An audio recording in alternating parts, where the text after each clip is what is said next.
Okay, namaskar.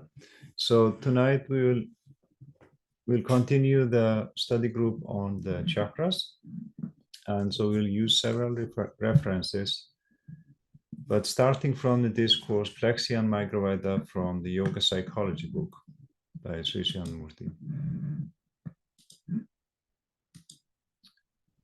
So last time Dada Diiptimanananda went through Swadhisthana chakra, I believe.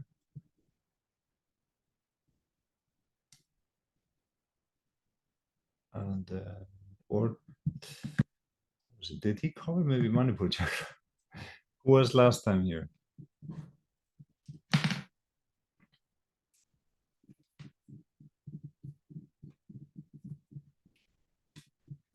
Let me just double check.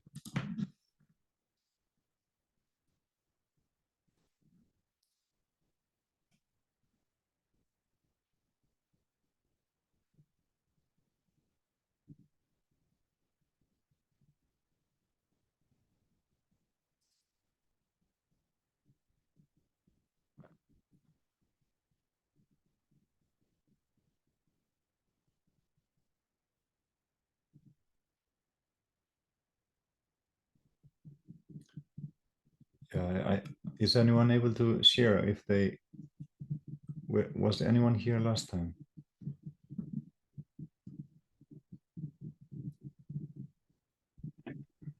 I was not, I'm not.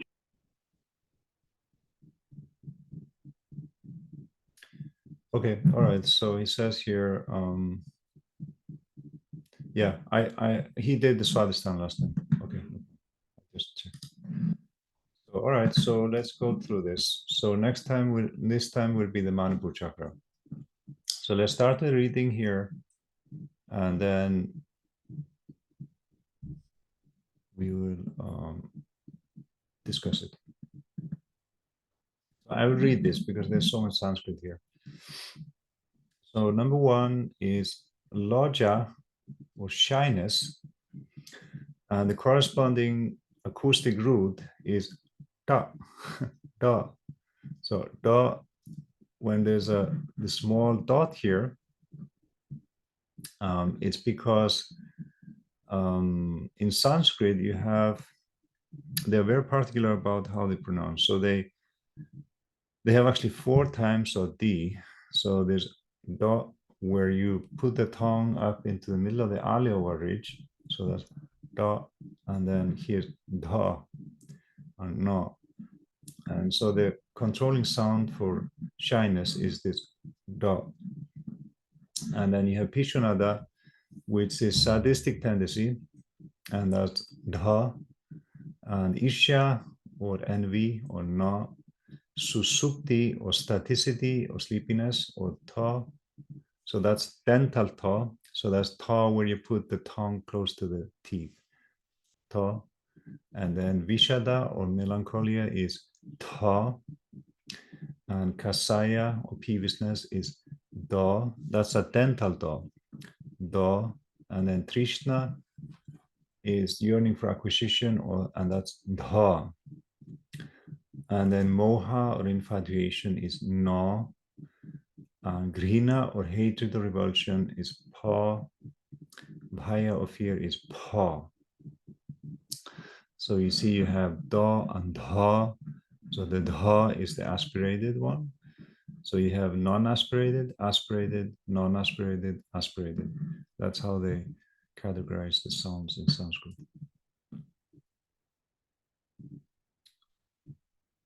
Okay, then maybe Emerson, you can read the first paragraph.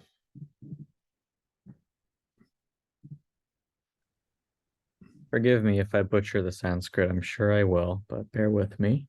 Oh, no problem. The only Sanskrit word is Agnashaya, Manipura, and Mahashaya, and Mandala.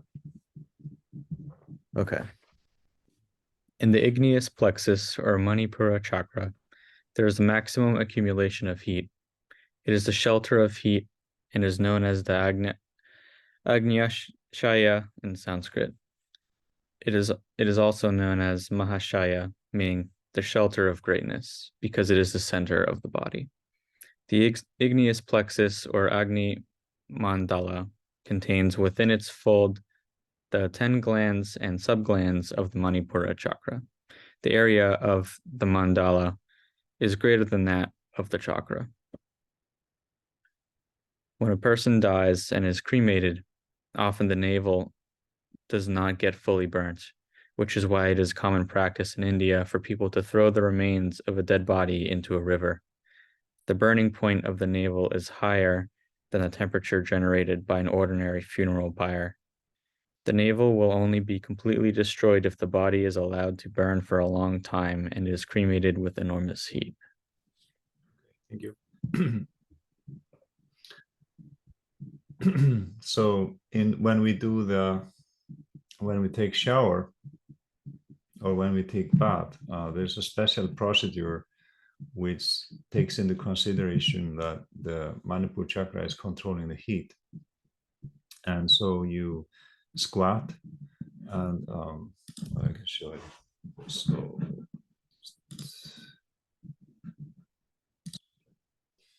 okay, so let's say you're squatting, and then you put some water here on the Manipura Chakra, and then you put some water here, and then you pour water from here and down. So the water trickles down your spine, and then you take shower. And so this helps to this helps the body to get ready for the temperature of the water.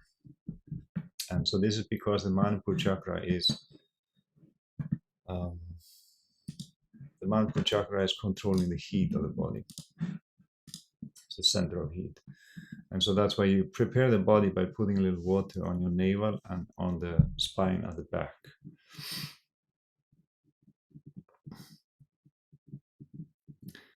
And so as it's combustion and fire, so it also controls digestion. And like Baba mentions here, when you burn the dead body, it's not easy to burn the navel. Now let's go through those propensities one by one. So you have shyness and shame. So for example, if you have shyness or you have shame, that helps to control your social behavior. And it can be both good and bad. So like, let's say you're very shy, you will not have courage to do many things. And if you are not shy at all, it may have some advantage, but it could also have disadvantage. So like, let's say you wanted to do some bad things and you had no shame at all, you would just do it unabashed, you would engage in all these activities. And let's say you want to do something good and you're very shy, you may have to overcome that shyness. And so many of the acharyas of the Dadas and Didis, they have shared in various when we have different sharing in retreats, etc., that they had to overcome their shyness. That was one of the first things they had to work on. Now, sadistic tendency, this one is just in general enjoying to torture others.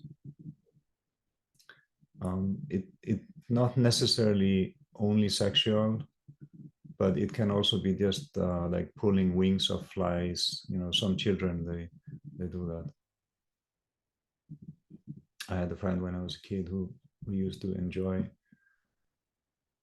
pulling off legs of spiders and wings of flies, etc. So that tendency has to be controlled. Now, envy is also another. This can really eat you up. envy and of course jealousy also of the Anahata Cakra. Those are related propensities. And then you have sleepiness or staticity, melancholia or depression. So people that have problem with depression or melancholia, they need to strengthen this chakra. Peevishness is anger, and so anger is also here. Yearning for acquisition, and infatuation, and hatred, revulsion, and fear. Now, one of the characteristics of this chakra is that it's kind of a conquering psychology. So you yearn to acquire something, and so in terms of the society which would have this, which would be based on Manipura Cakra, would be the society of the kings and the martial rulers, where the society is controlled by fear, and they also, but it's a well-knit social order, but it's hierarchical. It's based on fear and material control.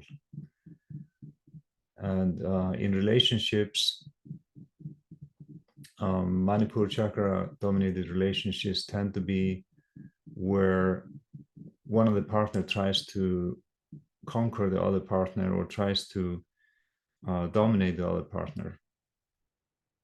And so the yearning for acquisition, infatuation, these are all, you want something, you want to dominate something. And so this overall, all of these propensities are problematic, and so we need to control them.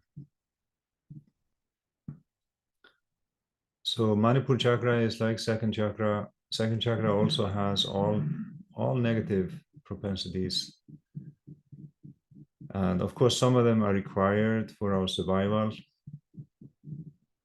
and they can express in various ways. So for example, anger can also express in a positive way when sometimes you simply need to be angry. I am typically not angry easily, but sometimes I need to become angry in order to either defend myself or to uphold some ideals. And so sometimes you may see me angry, but very rarely.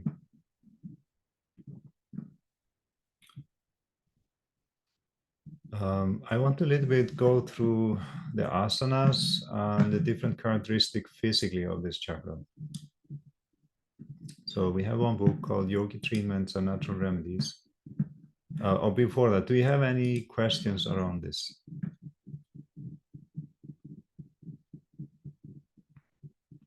Nope. Okay.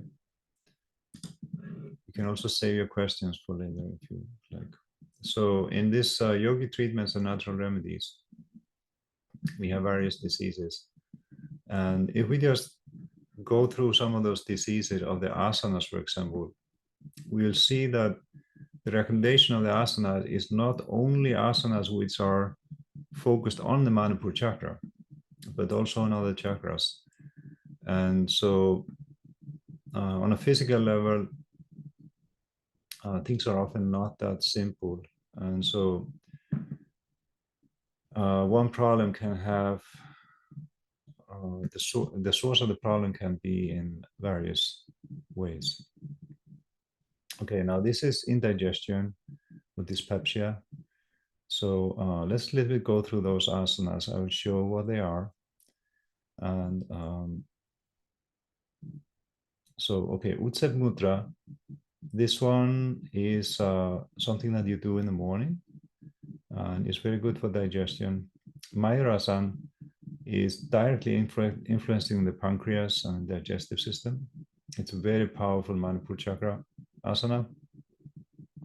Padahastasana works on various levels. It also works on Anahata Cakra and Svadhisthana Chakra. And Utkat Vajrasan also works on Muladhara and Swadhisthana chakra as well. And then Agni Mudra or Agni Pranayam, this one, let's see what this one is. So here we have Agni Mudra. Yeah, so this one is directly Manipura Chakra Mudra. So you you lie on the back, spread the arms on the floor beside the body, close the eyes and concentrate the mind on the Muladhara chakra, breathe in and without pausing, breathe out, practice 7 times. So Agni Mudra for indigestion, then you do this whole same thing, you lie on the back and then spread the arms, close the eyes, and then you concentrate the mind on the Manipura chakra. And then breathe in and breathe out. Without pausing. So, so obviously dyspepsia or indigestion is related to Manipura chakra. And so Agni Mudra is the mudra which helps to improve the digestion. And then Agni Pranayam is the same thing. It's just 2 names for the same. So, and then in the evening we have Agni Sar Mudra, which is another mudra, also related to the Manipura chakra. So Agnisar Mudra, sitting in Siddhasana, hold the waist on both sides with the hand. While breathing out, press the navel region with the middle fingers and contract it until it touches the spine. Stay in this position for a little while, gradually resume original position. This constitutes 1 time, initially practice 3 times, and then gradually increase to 10 times. Okay.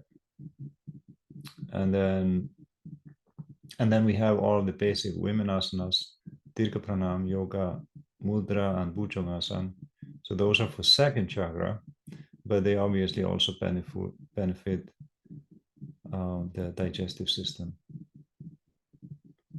And then loose motion, you use Sarvangasana. That one is like you turn yourself upside down. So, okay, so let's go through those asanas. And there are some other asanas also which help the Manipura chakra. But here we are dealing with if you have some digestive problems. And in one of the discourses in the yoga psychology, Shrii Shrii Anandamurti, he mentions that when you're dealing with glands associated with the chakras, you have to be aware of that, like some of the glands, like let's say you have a problem with digestion, you obviously what you see Baba is recommending here is that you press the Manipura chakra for digestive problems. So you do the Mayurasana, you do the Agnisar Mudra, you do the Utsad Mudra. So all of these are pressurizing the Manipura chakra. So that's for indigestion or constipation. And then maybe some other types of problems with Manipura chakra would need, like depressurizing it, like Chakrasana, for example. And so we can take a look at some other diseases where Chakrasana is recommended. So, okay, is that somehow clear? I will demonstrate it also. It's okay. Okay, so then I'm going to spotlight myself again. I'm going to show you those asanas.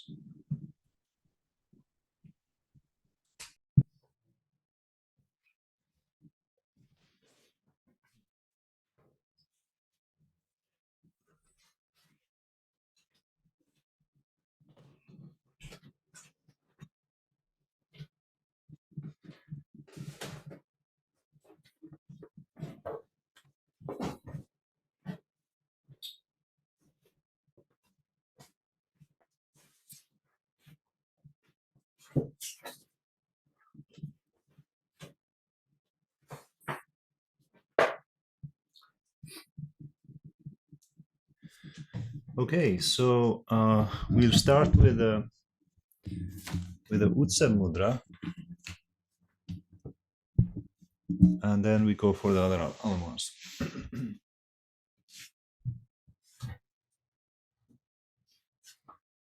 So for the Utsak Mudra,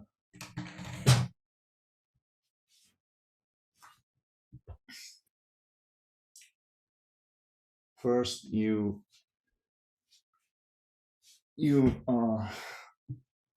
bring your hand up to your knees and hold here. And so when you're doing this, you breathe in. Hold the breath 8 seconds, and then you breathe out and release. Okay, let's do that again. So you breathe in.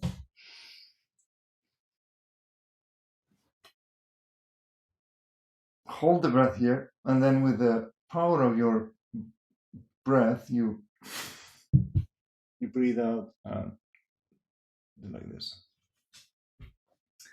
So this mudra is really good in the morning. You can do it even on your bed. And it's also recommended, once you have done this, to drink water without touching your teeth, if you have not brushed your teeth yet. And if you have brushed your teeth, you can just drink it normally. Okay, then a very powerful Manipura Cakra asana, which is mostly for men, but some women can do it. So this is very powerful if you have indigestion or constipation, especially when you have constipation. It's really, really good. It really helps to get things out.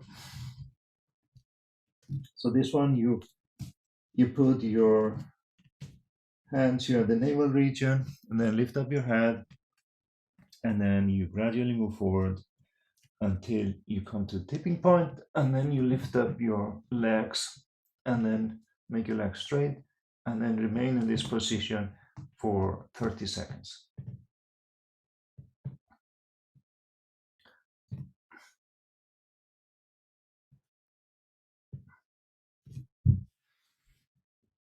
So this one's a bit hard, but it's very beneficial. Okay, then. And by the way, this is the yogic treatment books. Very, very useful to have a printed copy of that book. Then we have Padahastasana, Utka Patrasana, and Agni Mudra or Agni Pranayama. So Padahastasana is all-round asana. It's good for many, many things. And actually, in the yogi treatments, this asana is like it's like recommended for almost everything, any time of the. Sorry, it's recommended for almost everything, any disease in the morning. It's just a really good asana. So this one is the one where you breathe in, and then you breathe out. Then you breathe in, breathe out, and you have to hold the breath 8 seconds. Breathe in, breathe out, go forward. Try to pull your stomach in when you go, so you go get a deeper stretch. Hold the breath 8 seconds. Then you breathe in, go backwards, and then forwards, and up again. So this is one round. You do that 8 times. And then we have Utkapatrasana. We did that one last time when we were talking about the Muladhara and Svadhisthana chakras. But I can show you again. Some of you were not last time. So I am not so flexible on this one, so I can only do like this. Some people can actually put the foot like this, and I don't want to risk my knees doing that, so I'm not going to do that. But the woodcut version of it is that you actually go down here gradually, and then you lie down here and relax. You put your hands under you to support your, like a pillow, basically. And then you just sit here for 30 seconds and relax.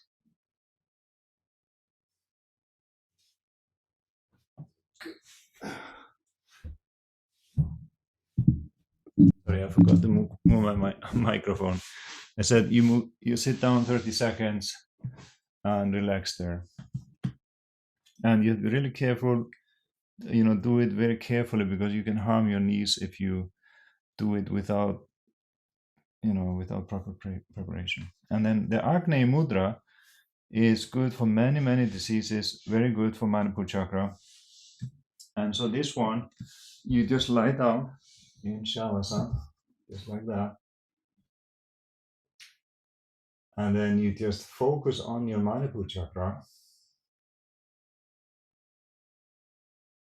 And then you just breathe in. And breathe out.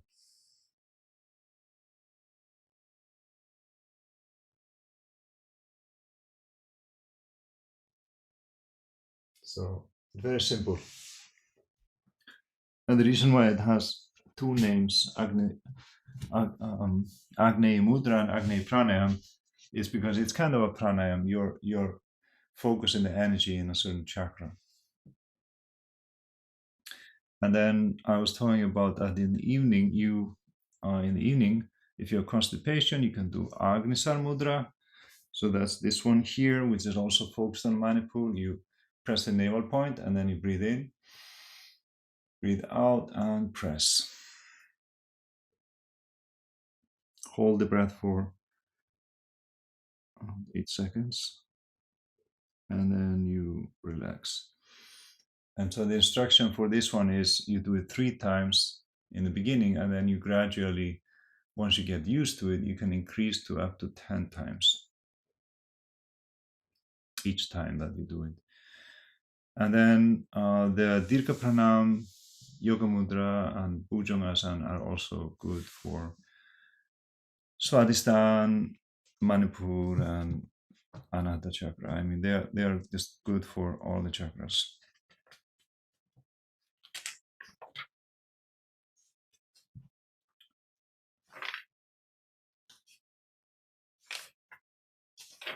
So those are the asanas which are especially good for Manipur Chakra. If you have indigestion or any type of diseases related to Manipur Chakra.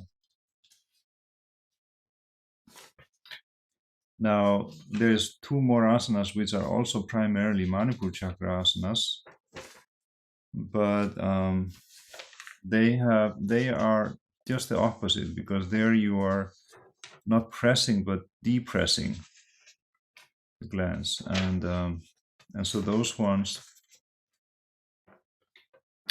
are the Chakras and the bow pose. All right, so let's do those just for showing you the opposite. So the ones we just did are all good for the indigestion and any digestive problems, etc. And the ones which are just the opposite and are depressing the glands are on this one here.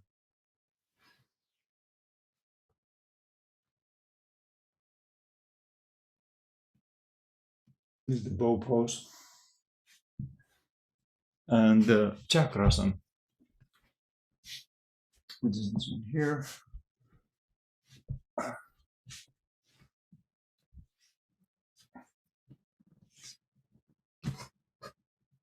So this is Chakrasana. You stay here for 30 seconds. It's really, really nice. So very, very good for the spine.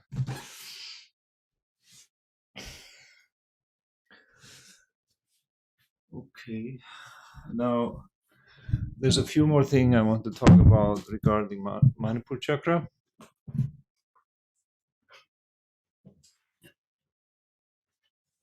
We might want to cover also Anahata this time, or we could start. So another thing is that, so as Manipura Chakra is controlling the digestive system, so it's very important to select the right type of food. So that's why we follow the sattvic diet. So we eliminate any meat, fish, eggs, onion, garlic, mushrooms, alcohol, tobacco, and narcotic drugs. So we eliminate all of those. And for the monks and nuns, we also eliminate caffeine, or everything containing caffeine, ginseng. Ginger is good. Ginger is sentient. But ginseng and carbonated drinks and very hot spices, red chilies, etc. Now, the Manipura Chakra is the center of the heat, and it is also the center of the Rajasic energy. And so the Rajasic energy, it's like the center of the body. And then the first two chakras, Muladhara and Swadhisthana Chakra, they're dominated by the Tamasic energy. Now, Manipura Chakra is still, like we talked about earlier, that Swadhisthana Chakra is like reptilian mind. It's like very primitive enjoyments, even at the cost of others. Manipura Chakra is definitely very human, conquering nature, conquering external forces. And then the Anahata Chakra is very human chakra, where you're not just conquering external forces, but you are working on conquering your internal tendencies. And so let's go through a little bit, start working on the Anahata Chakra. We may have to do next time, we may or may not be able to finish Anahata. So we could start on Anahata and then continue next week with Anahata and Vishuddha. Because as the chakras go higher, you get more and more of these propensities. Now, you see here in the book, siddhariyal is in brackets, and so that's because they were having trouble with the translation of these chakras. Okay, do you have any questions so far? Is it all very clear? Okay, all right. So then for the Anahata Chakra, I'm going to read this part because there's so much Sanskrit here. So you have Asha, which is hope, or Ka. Asha is often a female name also, a female given name. So the hope is very important and essential for us. So if we lose hope, we may want to end our life even. And then Chinta, or worry, Ka, or Ka. Now, worry can be also worry about the welfare of humanity. So it can be very much of a positive vritti. It can also become excessive and worrying too much, so to the point that your life becomes very difficult.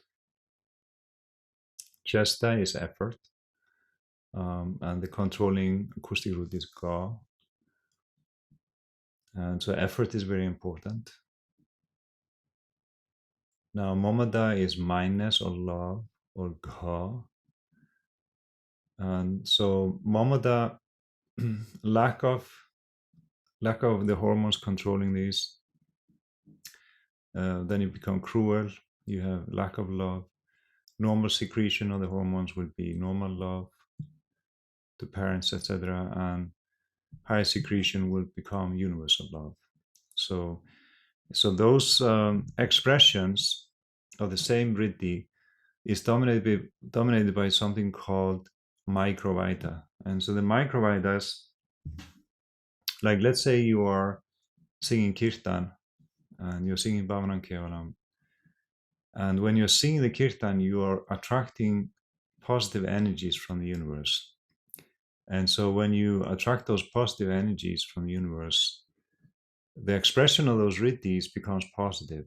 So Anahata Cakra is especially easily influenced by external positive vibrations.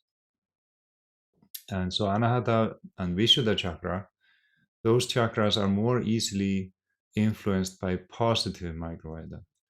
And then Manipur and Swadhisthana and Muladhara Chakra, those are more easily influenced by negative microvita. And so the positive microvita, they will awaken positive ideas in your mind. So like let's say you are singing kirtan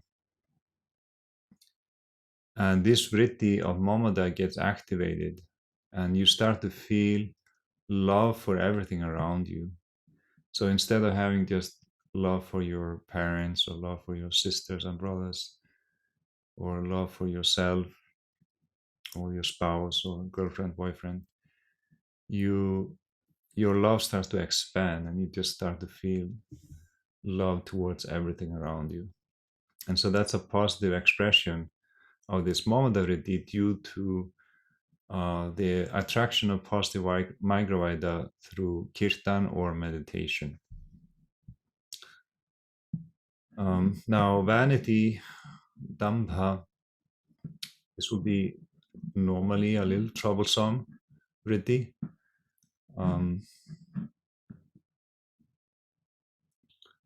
Now, conscience or discrimination or vivek or cha. Oh yeah, let me read those. So, dambha, vanity, and wa.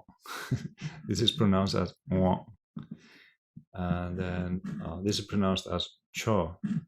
Vivek, conscience, discrimination, cha.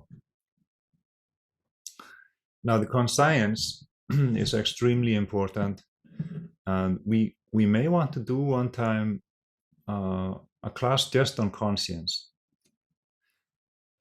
And so, conscience, Baba gave one discourse on that, where he gives 5 different types of conscience. And so, it's not just discriminating between good and bad, but it's also understanding the difference between eternal and ephemeral. I think is the word. It means the difference between something transient or something permanent. And so conscience is in the Anahata Cakra, and it's very important that this vritti is nurtured. And so when you nurture your Anahata Cakra, this vritti becomes strong. Now, Vikalada is mental numbness due to fear. So you see, you also have fear in this chakra. So you have fear in the second chakra, which is a paralyzing fear, very activating fear in the Manipura Cakra, and a fear of numbness, or like a numbness due to fear in the Anahata Cakra. Now you also have here ego, avarice, hypocrisy. Those are generally negative. Something we need to control. And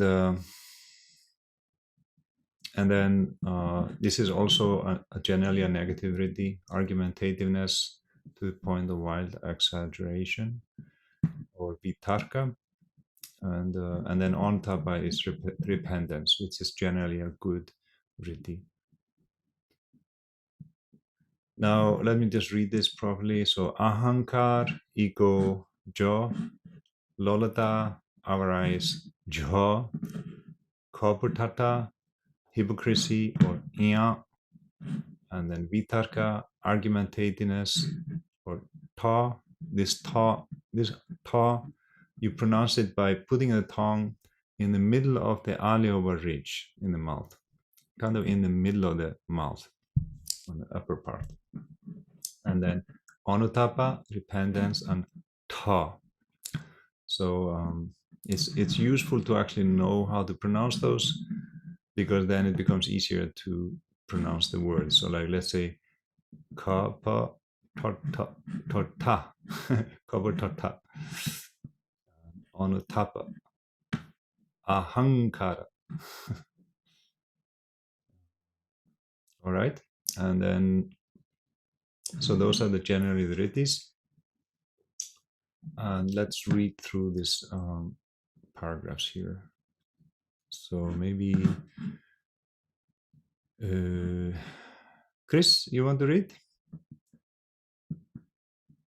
You need to unmute.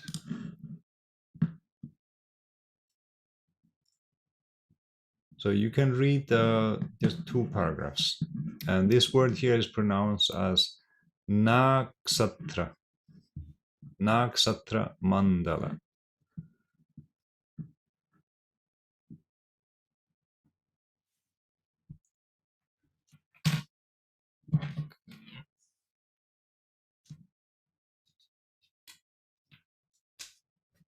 Is contained with a Natasatra mandala and is connected with the respiratory system. When one suffers from hopelessness, one may even feel a pain in the chest.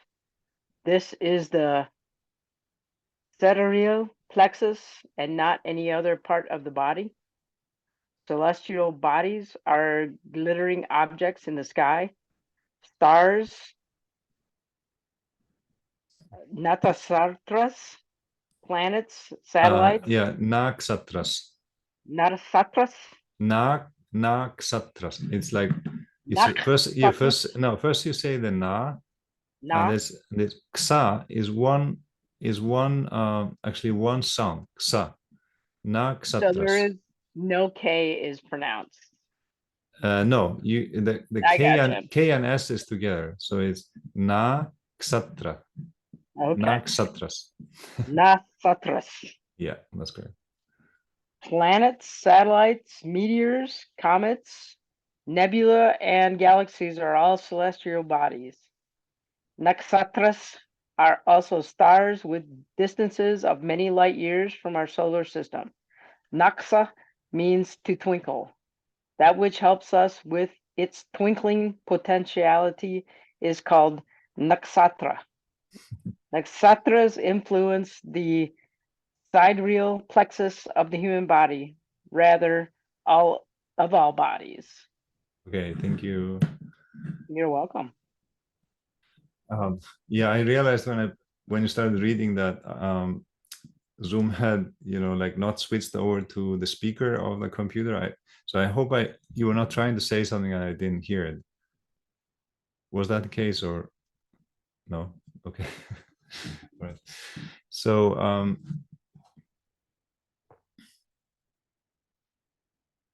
so the mandala is bigger than the chakra, and so it's like the bigger area of the like let's say you have Anahata Cakra, and so it will be the bigger area affecting it around the chakra, and so it's connected to the respiratory system.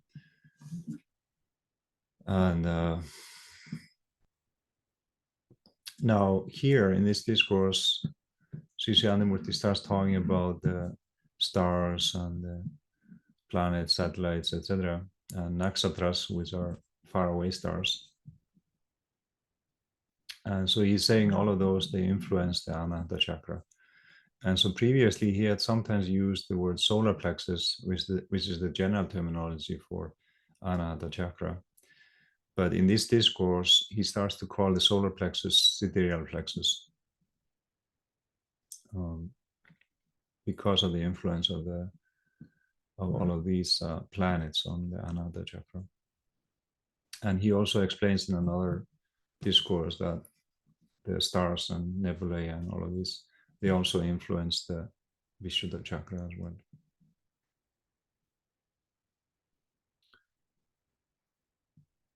Okay, let's read a little bit further. This is all in the same context. So maybe Kalika, you can read the next two paragraphs. Sure, but can you hear me? Yeah, we can hear you. Yeah, very well. No problem. Oh, okay. Are you on your mobile or is it difficult for you to read or? No, it's fine. Okay, all right. Thank you. It's fine. The original light from stars, the reflected and refracted light from planets, satellites, and meteors, and the light from galaxies and nebulae reflect on all the glands and subglands of the body, and especially on the Anahata Cakra. The reflecting plate of the Anahata Cakra is a bit bigger than the Anahata Cakra itself. That bigger area containing the Anahata Cakra is called the sidereal plexus and the nakshatra mandala. Not only is the light reflected or refracted here, but also microvita, moving along the light rays, affect the body and the 12 subglands of this chakra. Positive and negative microvita move along these media. What are the media of microvita? For their movement, for their status, for their location, as their abode, tanmatras, inferences and ideas. Okay, this is very interesting. So you're saying here that the light from those galaxies, they all reflect on the glands and subglands of the body, and especially the Anahata Cakra. And so the reflecting plate of the Anahata Cakra is a bit bigger than the Anahata Cakra itself. And so that area is called the sidereal plexus or nakshatra mandala. Now, the light also contains microvita. And so this word microvita needs a little explanation. So this was a concept which Shrii Shrii Anandamurti started giving in 1986. And he continued talking about microvita until 1990. And it would be actually interesting, maybe we should, it would be interesting for us to actually have a whole study group on microvita.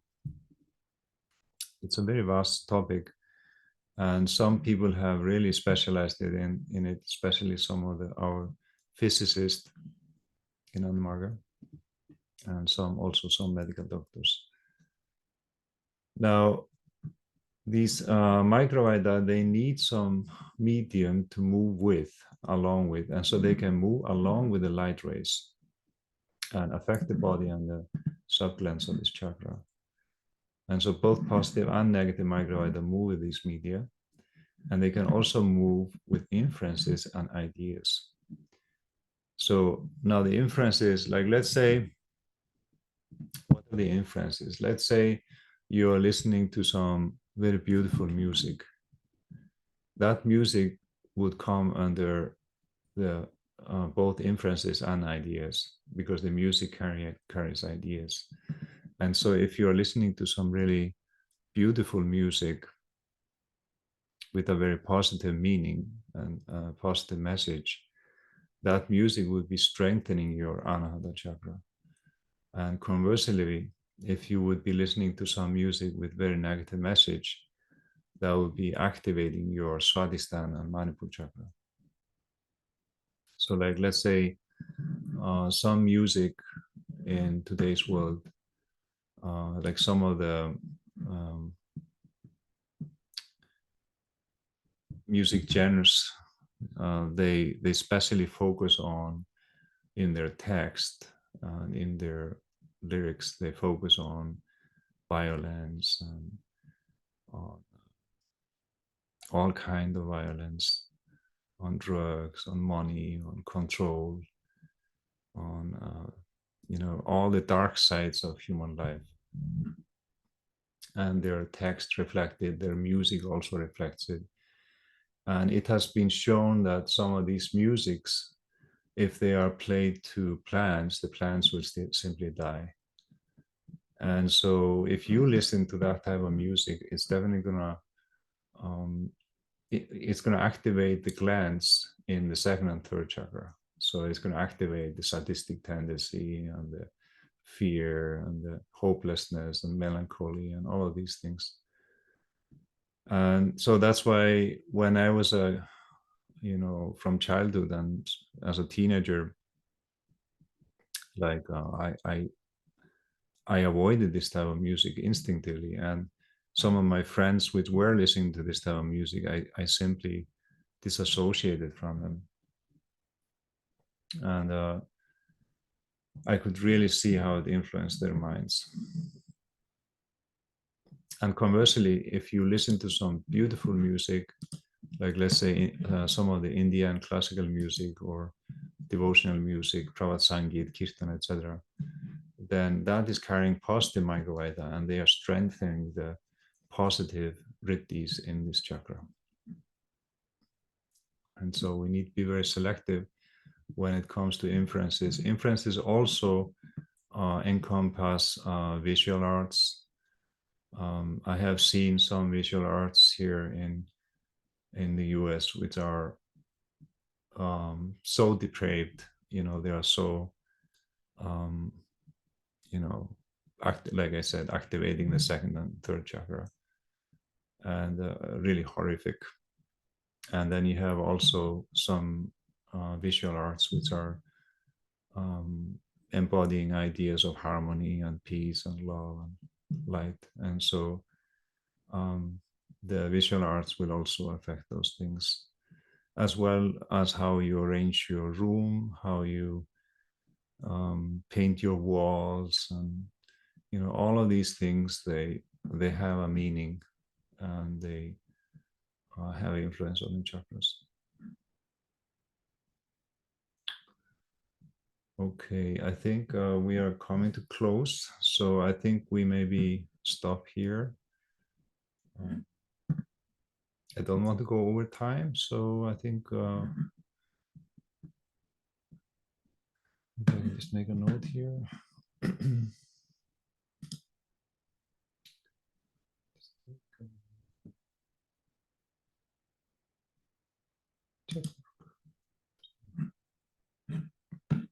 Ding.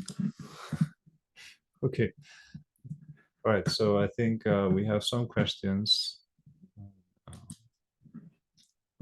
I think I'll stop the recording so that you can have, your questions answered without